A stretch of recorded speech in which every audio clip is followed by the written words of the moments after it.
Bismillahirrahmanirrahim. Assalamualaikum warahmatullahi wabarakatuh. Apa kabar anak-anak ibu kelas 7 SMP Tel Mufid? Semoga selalu dalam keadaan sehat dan selalu dalam lindungan Allah Subhanahu wa taala. Amin. Oke, kembali lagi bersama ibu dalam pelajaran SKI.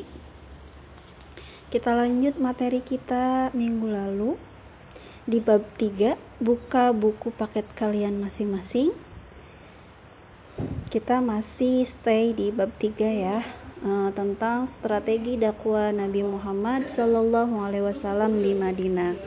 Oke, kemarin kita sudah bahas sampai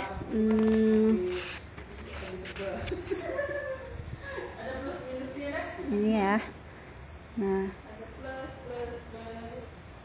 sampai strategi dakwah Nabi Muhammad Sallallahu Alaihi Wasallam di Madinah. Oke, kali ini kita akan bahas tentang dakwah, tantangan dakwah Nabi Muhammad Sallallahu Alaihi Wasallam.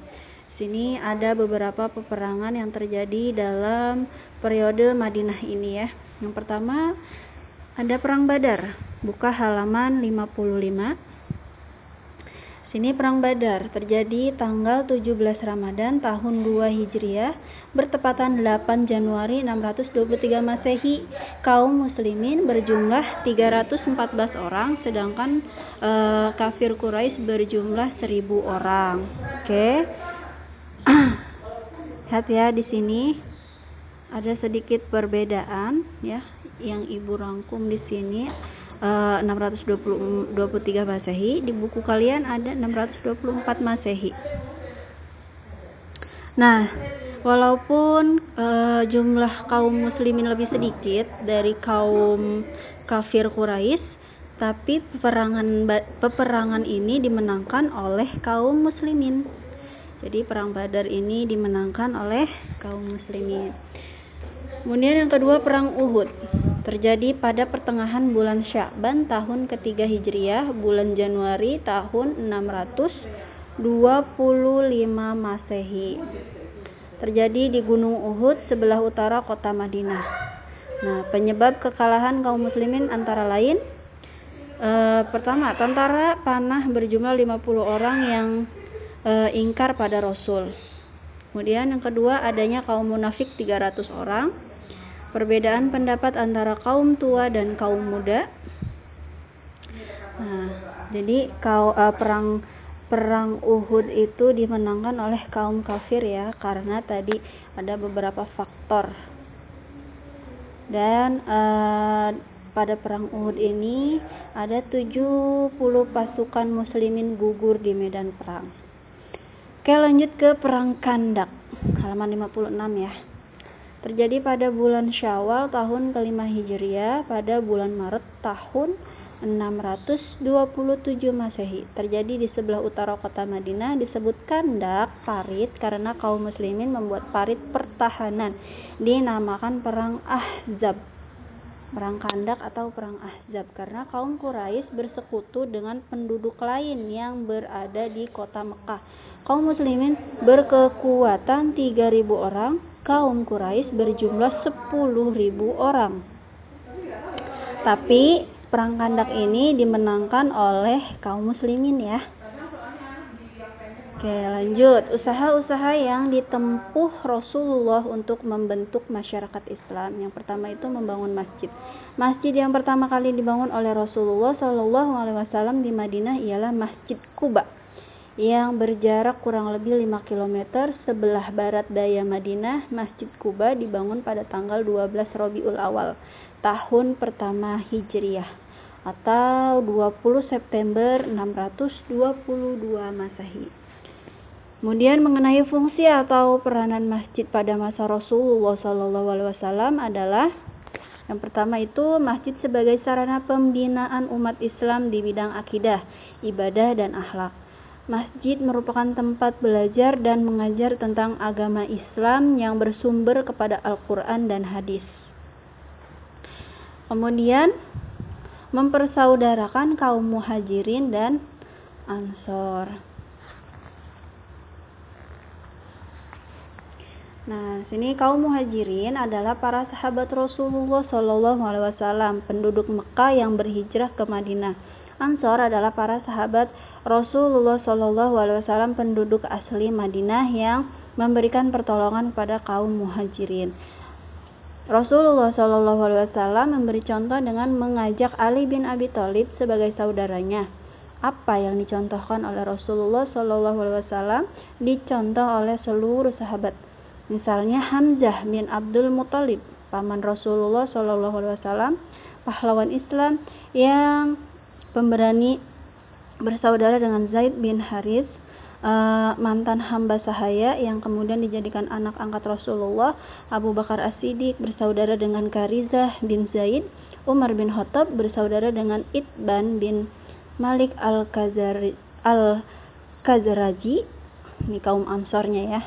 Kemudian Abdurrahman bin Auf bersaudara dengan Sa'ad bin Rabi, kaum Ansar.